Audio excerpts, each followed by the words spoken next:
नमस्ते viewers, well wishers. मैं doctor वर्षा मेरे इस ऑथेंटिक इन्फॉर्मेशन के चैनल पे आप सभी को वेलकम करती हूँ, आपका सहर्ष स्वागत करती हूँ। फ्रेंड्स, आजकल हम ऑलमोस्ट सभी घरों में देखते हैं, बच्चे हो या हो नौजवान या फिर प्रौढ़ भी देर रात तक जागते रहते हैं, चाहे कारण कुछ भी हो, जैसे टीवी देखना, मोबाइल पे गेम्स खेलना या फिर पढ़ाई के लिए ही क्यों ना हो। इस वजह से मम्मी पापा डांटते रहते हैं, लेकिन हम ध्यान नहीं देते।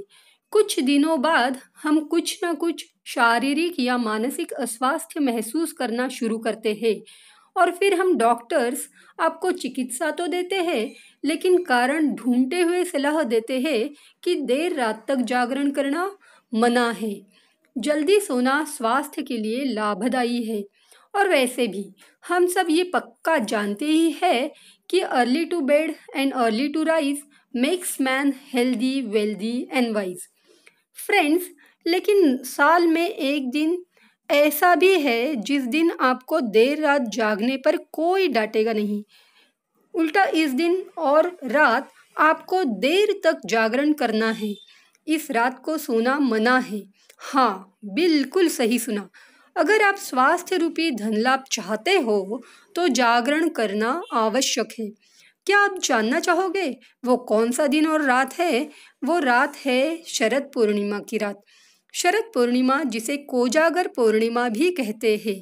मान्यता है कि इस रात धन की देवी माँ लक्ष्मी आकाश में भ्रमण करते हुए देखती है कि को जागृति। इसका मतलब यह है कि वह देखती है कि कौन कौन जाग रहा है। अगर आप सच में धन पाना चाहते हो तो शारीरिक और मानसिक रूप से स्वस्थ होना बेहद ज़रूरी है। और अगर आप स्वस्थ हो तो आपका व्याधियों की चिकित्सा पे होने वाला खर्च बचेगा। तो हुआ ना धन लाभ।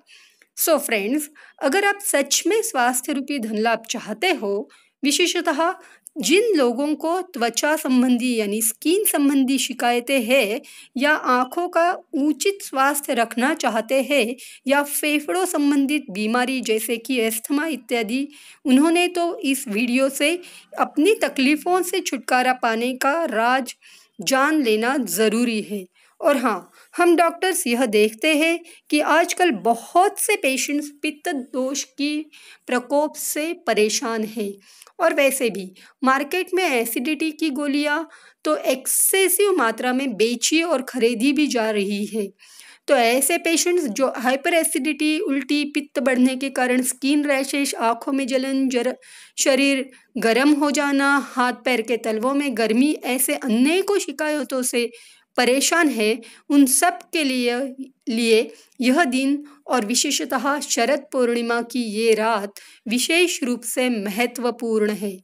शरद पूर्णिमा की रात केवल धार्मिक रूप से ही महत्वपूर्ण नहीं है, इसका वैज्ञानिक पहलू और उसका हमारे स्वास्थ्य पर होने वाला असर जानना यही आज के इस वीडियो का उद्देश्य है। शरद पूर्णिमा की रात में भौगोलिक स्थितियों के बारे में जानेंगे, उनका हमारे शरीर और मन पर क्या असर होता है, हमने इस रात क्या करना है, क्या खाना है, क्यों खाना है, इन सभी बातों को डिटेल में जान लीजिए। आयुर्वेद में कहा है कि पित्त का संचय वर्षा ऋतु में होता है और संचित पित्त का प्रकोप होने से अगर बचना है तो शरद ऋतु में बताई गई ऋतुचर्या यानी regimen of beginning of autumn season का पालन करना अनिवार्य है, ज़रूरी है। उसमें यह स्पष्ट रूप से लिखा है कि अच्छी तरह भूख लगने पर ही मधुर और शीतल पदार्थों का सेवन करें और पित्त को शांत करने वाला ही आहार और विहार का पालन करें। पंचांग के अनुसार अश्विन मास की शुरुआत से कार्तिक माह के अंत तक शरद ऋतु रहती है, यानी अंग्रेजी कैलेंडर के हिसाब से सितंबर मिड से ऑलमोस्ट नवंबर मिड तक। शरद ऋतु में 2 पूर्णिमा आती है। इसमें अश्विन माह की पूर्णिमा, जिसे अश्विन पूर्णिमा, कोजागर पूर्णिमा के अलावा जागृति पूर्णिमा या कुमार पूर्णिमा के नाम से भी जाना जाता है। इस रात चंद्रमा, जो कि स्वयं एक औषधि देवता स्वरूप है, वह अपनी 16 कलाओं के से परिपूर्ण होकर पृथ्वी पर अमृत की वर्षा करता है। इस रात चंद्रमा पृथ्वी के सर्वाधिक नज़दीक होने के कारण उनकी किरणें सीधी पृथ्वी पर होने वाली वस्तुओं पर, विशेषतः खान पान की चीज़ें, औषधि द्रव्य और विशेषतः हमारे पंच महाभूतों से बने शरीर पर पड़ती है। कहते हैं चंद्रमा मन का कारक है, तो हमारे मानसिक स्वास्थ्य पर भी इसका प्रभाव जरूर पड़ता ही है। और व्यवहार में हम सब ये जानते ही है कि पूर्णिमा और अमावस, जो कि चंद्रमा की कलाओं से संबंधित है, और चंद्रमा जब भी पृथ्वी के निकट आता है तो पृथ्वी को अपने गुरुत्वाकर्षण बल से अपनी ओर खींचता है।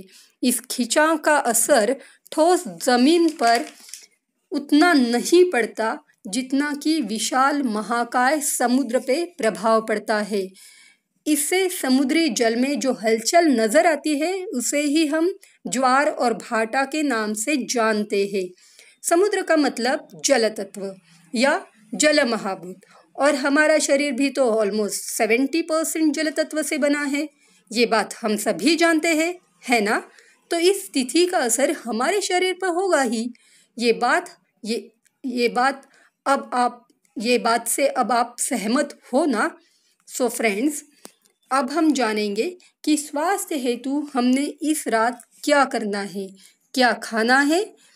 शरद पूर्णिमा की रात खीर खाने को महत्व दिया है। यहाँ पे चावल की खीर खाने के लिए कहा गया है। यहाँ चावल जो 1 साल पुराना हो वही यूज करना है। चावल में स्टार्च होता है, और दूध तो गाय का ही, वो भी देसी गाय का ही लेना चाहिए। दूध में लैक्टिक एसिड होता है, तो दूध और चावल दोनों में चंद्रमा की किरणों की शक्ति अधिक मात्रा में एब्सॉर्ब होने की क्षमता है। इसलिए इस रात को खीर बनाने का विधि भी खुले आसमान के तले चंद्रमा की किरणें सीधे खीर के बर्तन पे ही पड़े, इस प्रकार ही करें। हमें कैसे पता चलेगा कि खीर पे चंद्रमा की किरणें सीधी पड़ रही है या नहीं? वेरी सिंपल, हमने चंद्रमा का दर्शन खीर बन रही पात्र में प्रतिबिंब के रूप में लेना है। खीर वैसे ही खुले आसमान के नीचे चंद्रमा की शीतल किरणों से संस्कारित करे।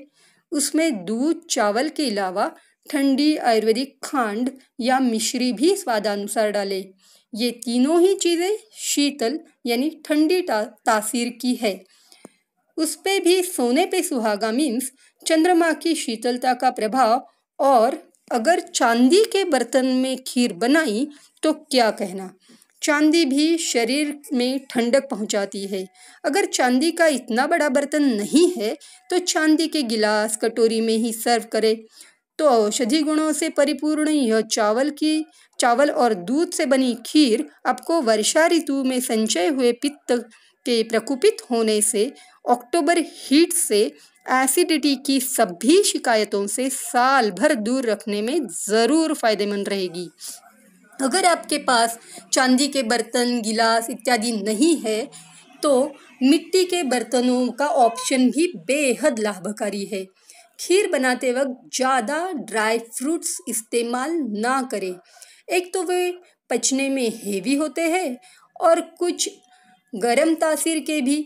आपकी पाचन शक्ति और दोषों की शारीरिक स्थिति के अनुसार निर्णय लें। इसके सिवा गाय के घी का भी प्रयोग आप कर सकते हो। आयुर्वेद के जानकार डॉक्टर्स इस रात कुछ विशेष औषधियाँ भी चंद्रमा की किरणों से संस्कारित करने के लिए खुली करके रखते हैं, जिससे औषधियों का प्रभाव बढ़े और रोगी कम औषधि से जल्दी व्याधि मुक्त हो जाए। जिन लोगों को आँखों संबंधित प्रॉब्लम्स है, जैसे कि आँखों की रोशनी कम हो जाना या आँखों में जलन जैसी एलर्जी की समस्या हो, वे इस रात पूर्ण शीतल चंद्रमा को बिना पलक झपकाए कंटिन्यूस 5 से 10 मिनट तक निहारे, तो आँखों को ठंडक मिलेगी और आँखों की रोशनी तेज होगी।